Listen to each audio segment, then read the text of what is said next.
takulandira nditu pano pa Malawi wathu lero tili kuno kuna miwawa sichoncho Yes.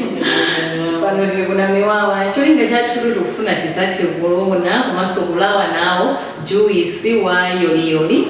Majuisi amenewa ali mu magawo angapo sindikuwadziwa ayi ndifake ndabwera kuti Amalawi tithe kudziwa kuti kodi munamvapo za Yoliyoli Beverages, munamvapo ino lero tili pano ndi amene anatifotokozera ndipo azichera okha komanso kuti ndi ndani mono Ziwo kwambiri takulandirani.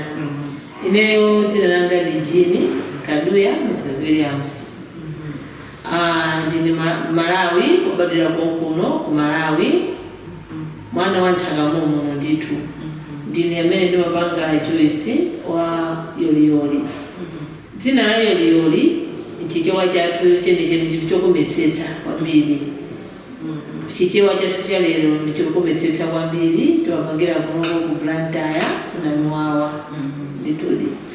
Chinthu chokometsetsa lero pano pali ngofuna ngati ndisakupatseni nkhani kuti mwina ndingokhala pansi ndizingomwa ndikulenkhane kuti nditha Blantyre Zonadi. alikuoneka kuti juisi kuti tatifotokozereni juisi ichokuoneka kunena kuti wathanzi ndikati thanzi Malawi mumvetsetse awu mumangopangira mafruits okauka. Eya. Kunoko kwathu ku Malawi ndinena kuti ndifudalitsika kwambiri. Tili ndi dzipatso. Kwa nthawi yayitali takhala timangokuti dzipatso zimakhala season iyi imathera apo. Chifukwa chakuchuluka kwa dzipatso mapezeka kuti zipatso zambiri zimangowola kutaya pena mbalame kubwera kutithandizira. Kupeza kuti mbalame zija zimatopanso kumangotaya. Kwa titakhala pansi nona kuti ndi chinthu cha nzeru zipatso zitizitandutsa kuyika mjuisi. Ndi juisi wa guava, ndi mitengo yochuluka ku Malawi kuno ya guava. Ndi mango, ndi juisi ya mango. Kunoko kuli mango ochuluka kwambiri. Ndikati tione pa dziko lapansi Malawi ili namba 2 pa zipatso zikusera basi. Na Malawi ili pa namba 2 zoti ife enu wake sitimadziwa kuti zipatso zitingapange nazo kuchanya. Titakhala pansi pona luso limene ali nalo kundwanika chamba gwira enda kuti this man I think he has a potential kuti ife Amalawi now it's our mind to change our mindset. We can do our own other than kudalira za kunja nditudi Ndio sayawana ndi pano tugenda ndithu akukationetsa mmene akupanga sopo taona juisi uja komanso tikuona luso lina limene akupanga sopo timpita mmenemu tikaone atifotokozere. zikomo kunoko ndikumene side ina kusedi kwa factory yathu kuli anthu ena akupanga sopo amene ndi amene timagwiritsa ntchito tikafuna kutsukira ziwiya zathu zokoza kujuisi. Ndi akupanga dishwashing liquid apo akupanga pani gel. Uyu ndi I think azitchula okhamena amene azizitchula okha ndikuti fotokozada upanga chani takupezani mama. Gelo lili Mungu. Lubanga line gelo lili Mungu. Lubanga dishwash. Ndi pamene babasi mwango yamba kutakasa. Rungo takasa kale kazima chemicals zinda. Rungo takasa kale. Mbale kuyera ndithu.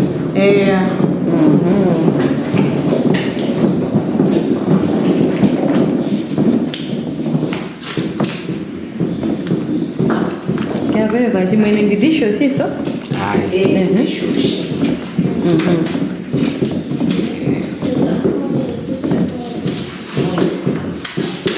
Afuno baseni kwathu kuti disho chamenya mndothandiza bwanji komanso angakupezeni bwanji kuti ampeze disho chamenya. Neyi amayeresa mbale. Disho chameneyi timabwenjeraso mapoto. Mapoto kukweka pakasiponjera ja mapoto amayera. Aya masinki paja masinki tirekeza masinki athu aja silver. Timajapiraso mbene muja tingangaona disho shwatu ni mandipepusi.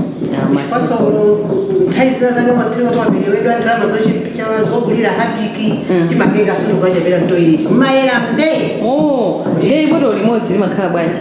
Boto limodzi mlingo wake titakuonesa tili naye. Tisho chwake end product yake imeoneka chonchi 750 milliliters.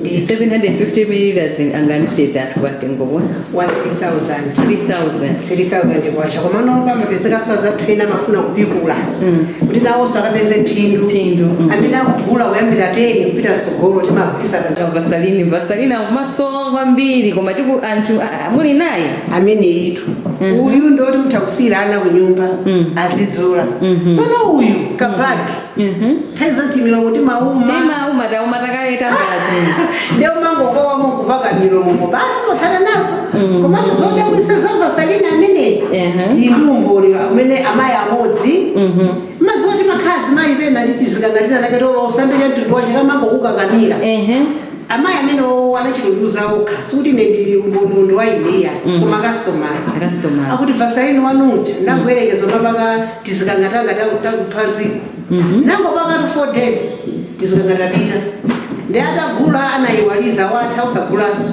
zulozuloli akuti vasalini uchalipo mene ndangosiya kuti kachikanganga chaito kakufuna kuyambireso amathandisa kwambiri ndithuto kamene kanofunika darengera gogwangangu nenayo tizikapanga pamenepo pamali vathu andamavuna zona zinthu zokuti osati umango kama nditiwabwesera zinthu zenizeni amalawi iteni tipange support promote Malawi komanso kuti ife tipanga chief 2063 agenda nkhani yake ndi imeneyi tunena kuti buy Malawi ndiye ngati abale athu akwanitsa kukhala ndi luso kumapanga zimenezi akufunika kuti apange support pogula tanena kuti anthu ena ati amabizinesi mumapita ku Zambia sindikuti ndikunena kuti sikuyenereka ayi fake pambazera zinthu zina zokuti mwina Malawi mwathu mulibe materials zoti ngapange zimenezo koma zinthu ngati izi zokuti materials tili nawo example timakamba za Yoliyoli Juice apa tukamba za mafuta tipitiranji kwina kuziko lina kukaoda mafuta vasalini why not promoting our own vaseline tiyeni to Malawi tiyambepo khandi chikondi tingochosa tenda ndi nsanje uja tiyike chikondi ndeti zonse chitukuko kuziko lathu ichitika bwino pamenepo mukunduza ti pine gel cleans smartly amene ndi chani pine gel uyu timakolopera nyumba tikakolopa nyumba muja mnyumba mawala komanso ngati nyumba muja kunali ntchentche zimaulukauluka mphevu nyerere zimathawa chifukwa cha kafungo kamene kafungo kake nkabwino kwambiri kwa ife athu koma zilombozo zimathawa koma chakudya chitagwa pansi palibe vuto simakolopa basi palibe vuto komano sizilomboto ndeti mathawa ndeti timafuti jelito kungoponya madzi okolopera ndi bwanji amene ndi 2500 yo amene kumano kuodesa limaodesa tiyeni pano tibwerereso taona mavaseline taona gel okonzera nyumba pokolopa komanso taonanso dishwash mbali zathu zizikhala zochapa mikoto izikhala iliyoyera taona ma dishwash ineyotu isanami zimene taona kunoko simayembekeza kuti munthu Malawi citizen sulizoni ndobera ali paja pakati pato anthu amati pine Malawi komatu Malawi wenimene nkupezeka kuti akupanga ndithu juice Yoliyoli Juice wa mango and guava komanso wapanga ma products ena amene taonoti siku lina tizabwera kuzangopanga za ma products ali amenewo vaseline taona house cleaning gel taonanso dishwash shampoo as well masisi pano ndi anthu azikundika ndi ma short hair kumasunga natural hair timafunika kusukatu sisi lathu kuti lizikhala smart mami muna mungo fotokoza muna kuti ndenge kuti ndi mungalimbikitse bwanji anthu amene akungokhala mawu amene ndingalimbikitse anthu akungokhala nzoona kuti Amalawi together we can palibe amene anabadwa kupanda mphatso pa generation yathu tilife achinyamata tilipo ambiri kwambiri oti titagwirana manja ndi mene akutilimbikitsira brother Kondwa ndikachamba mbira. We can change Malawi. Yeah. We can talk, we can. Sindikaso ni nthawi yopita maiko akunja kukasaka green pasture. Green pasture alimo mu Malawi. Anzatu akufetu. This thing man pasture ifetu kuchoka kuno kupita maiko akunja kukasaka green pasture. Yet anthu akunja akubwera so muno. Nkumadi ifetu kuti kuli umphawi kumwe kumala kuli umphawi. What we need is to change our mindset. Exactly. We are the So ndimene tachezera ndi Yoliyoli Beverages kaya mwina mawu omaliza. Mawu omaliza ndifuna ndithokoze Madam Martha afika kubwera kwanu. Tikuthokoza kwambiri ifeyo Yoliyoli tinosangala kwambiri ndipo tsiku ngati lili sitinayembekezere kuti tizacheza nenu na Martha. Titakumana nanu ku BICC timaona ngati kuti zathera pompaja. Komano tachiona chimwemwe kuti muli nafe ndithu. Ambuye akudalitseni. Ife Malawi wathu tizikupasirani ndipo tizibwerabwera kuzacheza nawo Yoliyoli. Taona kuti amapanga ma products osiyanasiyana komanso Yoliyoli tikunena kuti tufuna Yoliyoli azipezeka pena paliponse komatu apezeka bwanji pauka akufunika inuyo. Kaya mukufuna kuoda ma products enaja or even Yoliyoli amene bwerani muzaone muzigulisa pa shop yanuyo muone mene moyo wanu kuti asinthire.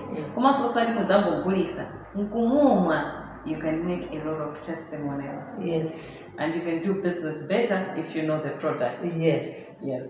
What we're going to say for today, Happy Africans Day, celebrate in style, and don't forget every 25 May, it's African Day. Wow. And we'll say, see you. Thank you.